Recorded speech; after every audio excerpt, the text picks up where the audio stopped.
कैसे हैं आप लोग। Most welcome my YouTube channel विस्मय क्लासेज क्यों सर। और आज मैं टॉपिक लेके आया हूँ जो जवाहर नवोदय विद्यालय की प्रिपरेशन कर रहे हैं फॉर 9th क्लास के लिए, उन स्टूडेंट्स के लिए लेके आया हूँ। और इसमें साइंस पोर्शन के 35 क्वेश्चन आते हैं। और साइंस पोर्शन में तुम लोग सभी जानते हो फिजिक्स, केमिस्ट्री, बायोलॉजी 3 पोर्शन होते हैं।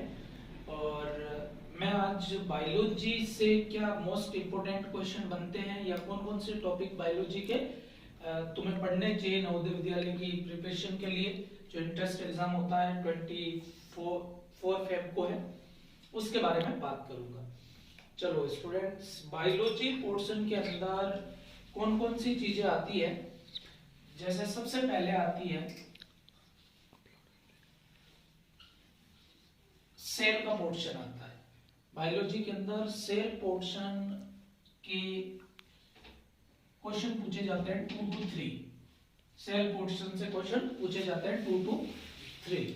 उसके बाद स्टूडेंट आता है रिप्रोडक्शन,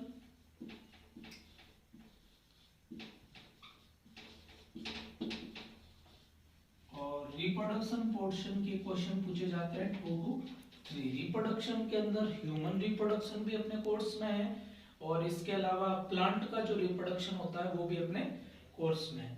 इसके बाद गाइस जो क्वेश्चंस आते हैं रिप्रोडक्शन के बाद, जो बायोलॉजी का पोर्शन है, जैसे कि सेल पोर्शन से 2 से 3 हो गए, रिप्रोडक्शन से 2 से 3 हो गए।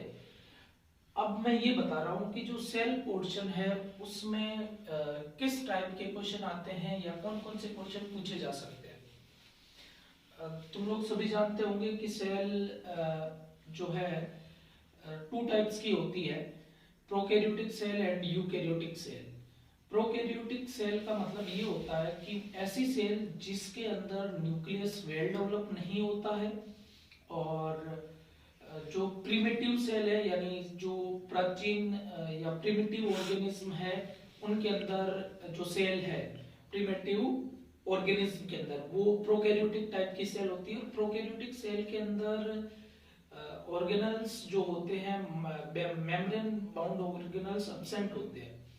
तो स्टूडेंट, ऑर्गेनल्स क्या होता है या सेल क्या है, इसके बारे में थोड़ा और बता देता हूँ कि सेल जो है वो सारे लिविंग ऑर्गेनिज्म की स्ट्रक्चरल एंड फंक्शनल यूनिट होती है। यानी कि हर ऑर्गेनिज्म की जो स्ट्रक्चर होती है वो सेल से मिलकर बनी होती है, और हर ऑर्गेनिज्म के अंदर जो भी लिविंग एक्टिविटीज होती है वो सारी सेल के अंदर होती है।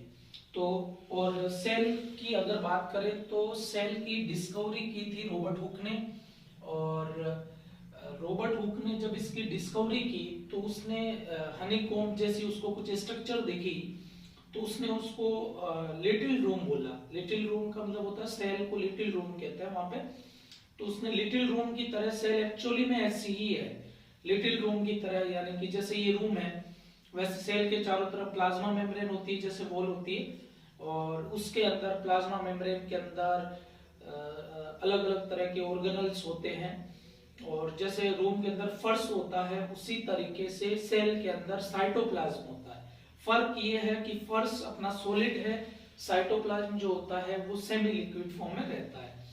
और स्टूडेंट्स, जो साइटोप्लाज्म के अंदर या फर्श के अंदर जैसे अपन बैठे रहते हैं, चेयर है, टेबल्स है या बुक्स वगैरह है, वैसे सेल के अंदर भी अलग अलग चीजें रहती है जिन्हें सेल ऑर्गेनल्स बोला जाता है। सेल ऑर्गेनल्स के एग्जांपल है जैसे माइटोकॉन्ड्रिया है, एंडोप्लाज्मिक रेटिकुलम है, लाइसोसोम है, न्यूक्लियस है, ये सारे सेल ऑर्गेनल्स कहलाते हैं। तो स्टूडेंट, सेल के अंदर ये चीजें होगी। इसके अलावा प्रोकैरियोटिक और यूकैरियोटिक पे थोड़ा और फोकस करता हूँ। प्रोकैरियोटिक सेल जो होती है वो बैक्टीरिया के अंदर प्रेजेंट होती है और फंजाई के अंदर प्रेजेंट होती है, कुछ फंजाई के अंदर होती है, मोस्टली बैक्टीरिया के अंदर प्रोकैरियोटिक सेल होती है। और यूकैरियोट सेल प्लांट्स के अंदर होती है, एनिमल्स के अंदर होती है, फंजाई के अंदर होती है, और प्रोटिस्टा के अंदर होती है।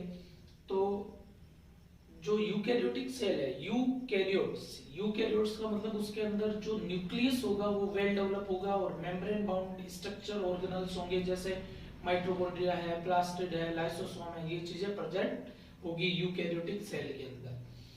अब बात करते हैं प्लांट सेल और एनिमल सेल के डिफरेंस की। तो प्लांट सेल के अंदर स्टूडेंट क्या रहता है कि एक प्लाज्मा मेम्ब्रेन जो आउटर कवरिंग होती है सेल की, आउटर कवरिंग के चारों ओर, सेल की आउटर कवरिंग जो होती है उसके चारों तरफ एक और कवरिंग होती है प्लांट सेल के अंदर, जिसे बोला जाता है सेल वॉल। ये सिर्फ ये प्लांट के अंदर होती है, एनिमल सेल के अंदर एब्सेंट होती है सेल वॉल। और ये सेल वॉल सेल्यूलोज की बनी होती है प्लांट्स के अंदर, और स्टूडेंट इसके अलावा बैक्टीरिया के अंदर भी होती है और फंजाई के अंदर भी सेल वॉल होती है, लेकिन एनिमल सेल के अंदर ये सेल वॉल एब्सेंट रहती है। और इसके अलावा एक और डिफरेंस है प्लांट सेल और एनिमल सेल में कि एनिमल सेल के अंदर न्यूक्लियस सेंट्रल में रहता है और बड़ा पोर्शन होता है, जबकि प्लांट सेल के अंदर सेंट्रल में वैक्यूल्स रहती है। वैक्यूल्स एक ऑर्गेनल्स होता है, वो ज्यादातर जो है वो स्पेस को ऑक्यूपाई करती है, और जो न्यूक्लियस होता है वो थोड़ा पेरिफेरल हो जाता है या थोड़ा साइड में हो जाता है। और इसके अलावा स्टूडेंट प्लांट सेल और एनिमल सेल में ये डिफरेंस है कि प्लांट सेल के अंदर प्लास्टिड प्रेजेंट होता है, प्लास्टिड जैसे कि क्लोरोप्लास्ट है, ये चीजें प्रेजेंट होती है, जबकि एनिमल सेल के अंदर प्लास्टिड प्रेजेंट नहीं होता, यानी क्लोरोप्लास्ट प्रेजेंट नहीं होता।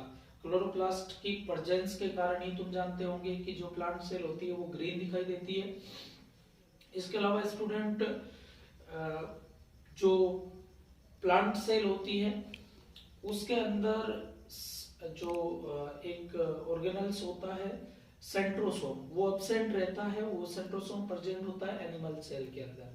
बाकी प्लाज्मा मेम्ब्रेन हर सेल के अंदर रहेगी। पिछली बार नवोदय विद्यालय के जो पेपर था उसमें ये पूछा गया था 2020 वाले में कि ऐसी कौन सा ऑर्गेनल्स है जो हर सेल के अंदर प्रेजेंट रहता है, तो प्लाज्मा मेम्ब्रेन हर सेल के अंदर रहती है। उसके अंदर न्यूक्लियस भी ऑप्शन था, हालांकि न्यूक्लियस भी हर किसी में रहता है, लेकिन जो प्रोकैरियोट सेल होती है उसके अंदर न्यूक्लियस वेल डेवलप नहीं होता, इसलिए न्यूक्लियस को न्यूक्लियोइड बोला जाता है। अब बात करते हैं student prokaryotic cell, eukaryotic cell clear हो गया, प्लांट सेल एनिमल सेल में डिफरेंस क्लियर हो गया। अब थोड़ी सेल ऑर्गेनल्स की बात कर लेते हैं। तो जो सेल ऑर्गेनल्स होते हैं जैसे कि एक माइटोकॉन्ड्रिया है, तो माइटोकॉन्ड्रिया हर सेल ऑर्गेनल्स की अलग अलग फंक्शनिंग होगी, उसके अंदर अलग अलग तरह के वर्क होंगे। तो माइटोकॉन्ड्रिया का वर्क बता देता हूँ, एनर्जी प्रोडक्शन करना, और वो एनर्जी प्रोड्यूस की जाती है एटीपी की फॉर्म में, यानी कि लिविंग ऑर्गेनिज्म की जो एनर्जी करेंसी है वो एटीपी होती है, और एटीपी की फुल फॉर्म होती है एडिनोसिन ट्राइफॉस्फेट। इसलिए माइटोकॉन्ड्रिया एनर्जी जनरेट करता है, इसलिए माइटोकॉन्ड्रिया को पावर हाउस भी बोला जाता है।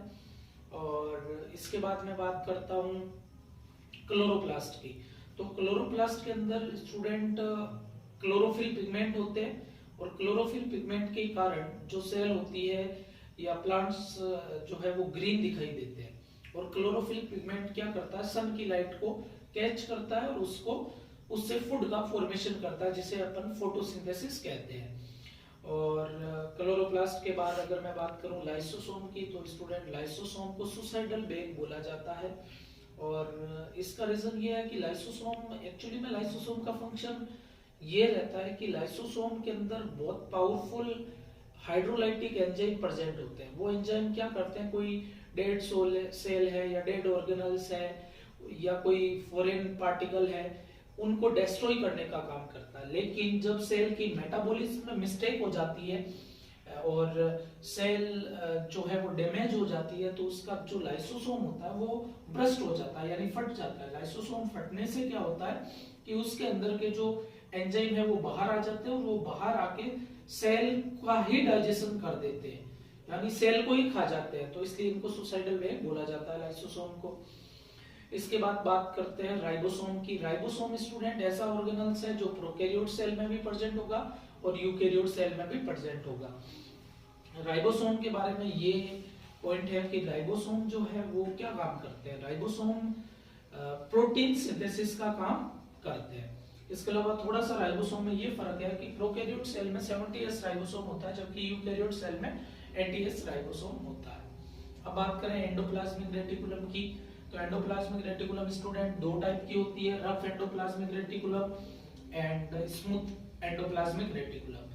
तो जो रफ एंडोप्लाज्मिक रेटिकुलम होती है वो प्रोटीन सिंथेसिस का वर्क करती है, जबकि स्मूथ एंडोप्लाज्मिक रेटिकुलम जो है वो फैट मॉलिक्यूल्स के फॉर्मेशन का काम करती है। दो टाइप्स के एंडोप्लाज्मिक रेटिकुलम होती है। और इसके अलावा जो प्रोटीन और लिपिड्स, तुम लोग जानते होंगे कि प्लाज्मा मेम्ब्रेन जो होती है वो प्रोटीन और लिपिड्स की बनी होती है। तो प्लाज्मा मेम्ब्रेन के अंदर प्रोटीन और लिपिड बनाएगा कौन? उसको बनाने के लिए तो वो बनाते हैं एंडोप्लाज्मिक रेटिकुलम। इसके अलावा कई तरह के एंजाइम जो होते हैं वो भी प्रोटीन नेचर के होते हैं, हार्मोन्स भी प्रोटीन नेचर के होते हैं। उन सब का फॉर्मेशन एंडोप्लाज्मिक रेटिकुलम करती है राइबोसोम के थ्रू। और कह सकते हो कि एंडोप्लाज्मिक रेटिकुलम एक चैनल की तरह वर्क करती है। इसके बाद स्टूडेंट एंडोप्लाज्मिक रेटिकुलम की अगर तुम लोग लोकेशन देखोगे तो वो न्यूक्लियस के पास होती है और इसके अंदर मेम्ब्रेन लाइक स्ट्रक्चर होती है। अब अगर स्टूडेंट अपन बात करें इसकी गोल्जी एपैरेटस की, तो गोल्जी एपैरेटस क्या करता है? कोई भी चीज जो एंडोप्लाज्मिक रेटिकुलम बनाएगा उसको मॉडिफाई करने का काम गोल्जी एपैरेटस करता है। गोल्जी एपैरेटस की डिस्कवरी कैमिलो गोल्जी नाम के साइंटिस्ट ने की। और ये इन ऑर्गेनल्स के बारे में हो गया। अब सबसे इंपॉर्टेंट ऑर्गेनल सेल का जो होता है उसके बारे में बात करते हैं। स्टूडेंट सेल का सबसे इंपॉर्टेंट ऑर्गेनल्स होता है न्यूक्लियस, और इसे प्रिंसिपल ऑफ सेल भी कहा जाता है। इसका रीजन ये है कि ये सारी सेल को कंट्रोल करता है। अब तुम लोग पूछ सकते हो कि सर सारी सेल को कंट्रोल कर सकता है, ऐसी इसके अंदर क्या क्वालिटी है? तो एक्चुअली में न्यूक्लियस के अंदर क्या होता है? क्रोमोसोम प्रेजेंट होते हैं, और ये जो क्रोमोसोम होते हैं इनके ऊपर डीएनए प्रेजेंट होता है। और तुम लोग जानते हो कि डीएनए ही हर चीज को डिटरमाइन करता है, हर कैरेक्टर को डिटरमाइन करता है। इसलिए ये सेल का प्रिंसिपल होता है न्यूक्लियस। तो स्टूडेंट ये तो सेल ऑर्गेनल्स की बात हो गई सारी, और सेल से रिलेटिव चीज होगी। इसके अलावा न्यूक्लियस की डिस्कवरी का भी क्वेश्चन आता है। न्यूक्लियस की डिस्कवरी रॉबर्ट ब्राउन ने 1831 में की थी, और सेल की डिस्कवरी की थी रॉबर्ट हुक ने 1665 के अंदर अपना प्रिमिटिव माइक्रोस्कोप की हेल्प से की थी। और इसके अलावा स्टूडेंट जो रॉबर्ट हुक है उसने लिविंग सेल को नहीं देखा। लिविंग सेल को सबसे पहले एंटोनी ल्यूवेनॉक ने देखा था। तो लिविंग सेल देखने का काम एंटोनी ल्यूवेनॉक ने किया था। बाकी इसके अंदर इस पोर्शन के अंदर यही मेनली क्वेश्चन पूछे जाते हैं। प्लांट सेल में डिफरेंस पूछ सकते हैं, एनिमल सेल में पूछ सकते हैं, मोस्टली क्वेश्चन यही बनते हैं। अब स्टूडेंट रिप्रोडक्शन पोर्शन की बात करूं तो रिप्रोडक्शन पोर्शन से भी 2 to 3 क्वेश्चन आते हैं। रिप्रोडक्शन, पहले ह्यूमन रिप्रोडक्शन की बात कर लेते हैं। ह्यूमन रिप्रोडक्शन के अंदर मेल रिप्रोडक्टिव सिस्टम अलग होता है, फीमेल रिप्रोडक्टिव सिस्टम अलग होता है, अलग अलग बॉडीज के अंदर होता है।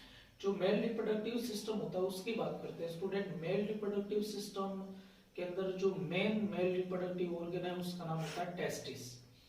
टेस्टिस जो है वो मेन मेल रिप्रोडक्टिव ऑर्गन है, और टेस्टिस के अंदर स्पर्म का फॉर्मेशन होता है, यानी कि मेल गैमेट का फॉर्मेशन होता है टेस्टिस के अंदर।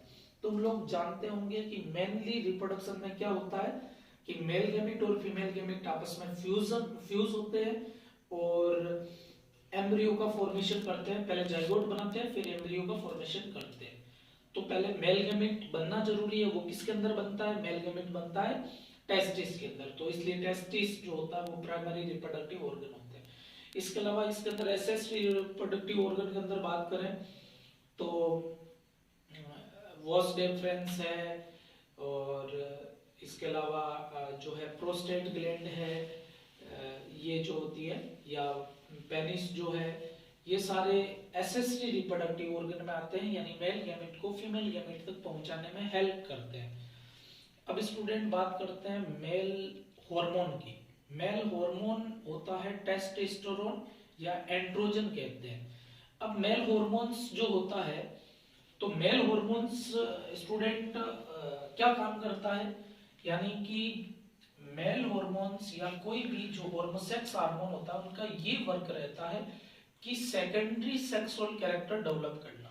सेकेंडरी सेक्सुअल कैरेक्टर का मतलब होता है कि जैसे स्टूडेंट, जैसे वॉइस का भारी होना, जो दाढ़ी मूछ है इनका आना, ये सारे सेकेंडरी सेक्सुअल कैरेक्टर कहलाते हैं। मेल के अंदर इनका जो फॉर्मेशन होता है वो किसके थ्रू होता है? टेस्टोस्टेरोन के थ्रू होता है।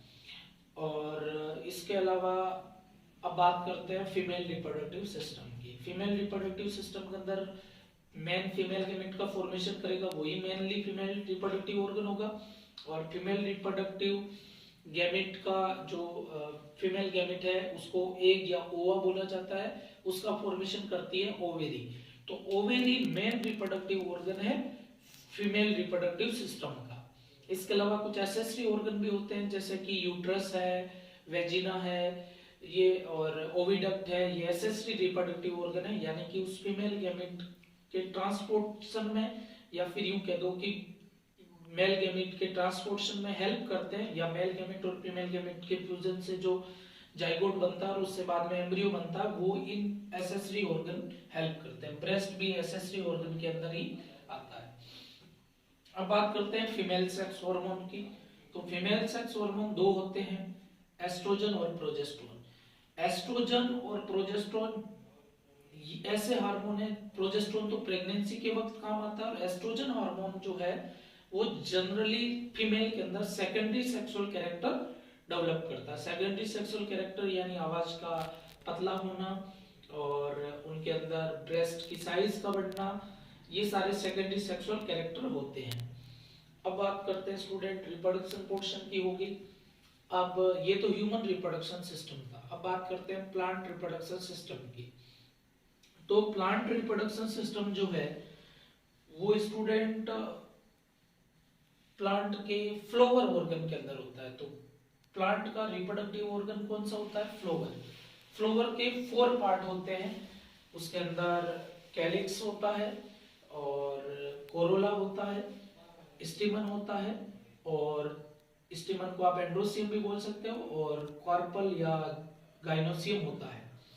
तो स्टूडेंट इसके अंदर जो कैलिक्स और कोरोला जो पोर्शन होते हैं ये तो एसेसरी रिप्रोडक्टिव ऑर्गन है। मेन रिप्रोडक्टिव ऑर्गन वो होंगे जो मेल गैमेट या फीमेल गैमेट का फॉर्मेशन करेंगे। तो प्लांट के अंदर मेल गैमेट का फॉर्मेशन स्टेमन के अंदर होता है, और फीमेल गैमेट का फॉर्मेशन कार्पल कह दो या फिर गाइनोसियम कह दो उसके अंदर होता है। तो और प्लांट के अंदर ये फंक्शनिंग होती है। अब स्टूडेंट जो रिप्रोडक्शन पोर्शन है उसमें से ये क्वेश्चन आ सकता है कि मेल गैमेट और फीमेल गैमेट के फ्यूजन से जो फर्स्ट सेल बनती है उसका नाम क्या होता है? उसका नाम जाइगोट होता है स्टूडेंट। उसके अंदर कितने न्यूक्लियस होते हैं? तो उसके अंदर 1 न्यूक्लियस होता है, और जाइगोट फर्दर डिवीजन करके क्लीवेज के थ्रू फर्दर डिवीजन करके एम्ब्रियो में कन्वर्ट होता है। और एम्ब्रियो जो होता है वो क्या होता है?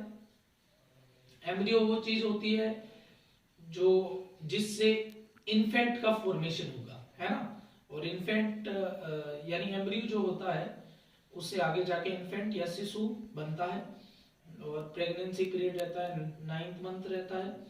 अब बात करते हैं लोअर ऑर्गेनिज्म जो होते हैं जैसे हाइड्रा है, अमीबा है, इनके अंदर रिप्रोडक्शन का क्या सिस्टम रहता है? तो लोअर ऑर्गेनिज्म हाइड्रा के अंदर रिप्रोडक्शन जो होता है वो एसेक्सुअली रिप्रोडक्शन होता है, उसका स्पेशल नाम ये है हाइड्रा के अंदर बडिंग। और अमीबा के अंदर बात करूं तो अमीबा के अंदर एसेक्सुअल रिप्रोडक्शन का नाम है बाइनरी फिशन। तो ये होता है हाइड्रा और अमीबा के अंदर, जो तुम्हारी बुक में इतने ही दे रखे हैं, ज्यादा दे नहीं रखा। वैसे प्लांट के अंदर भी एसेक्सुअल रिप्रोडक्शन होता ही है, लेकिन 8th लेवल तक ज्यादा चीजें है नहीं, यहीं से क्वेश्चन पढ़ते हैं। तो रिप्रोडक्शन पोर्शन और सेल पोर्शन से 2 to 3 क्वेश्चन आते हैं। सैनिक स्कूल में भी इस बार क्वेश्चन